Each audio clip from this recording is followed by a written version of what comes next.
Finally, let's look at a tool called Bypass AI Detection. Sometimes it's referred to as AI Humanizer. So I've selected this text. I'm going to copy it. Now I'm going to open Bypass AI Detection in the sidebar.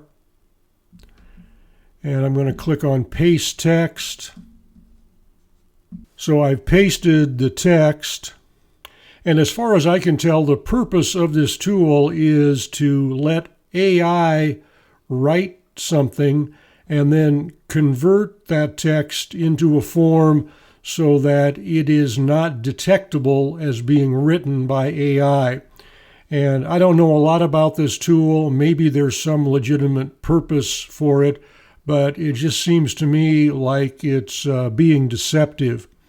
Another issue that is a little more practical maybe is that it severely limits your word count allotments, much more so than you're allowed with other tools. In the pricing plan I've got, I can input 125 words. Now if I click on Humanize, and as the text is humanized, Hix.ai will give it a number of tests, and now at the bottom it says this output content seems to be AI generated, so it did not pass the test. Also, there's a limit on the output text of 165 words, so apparently you have to pay more to be able to use this tool. However, I would not recommend using the AI bypass detector.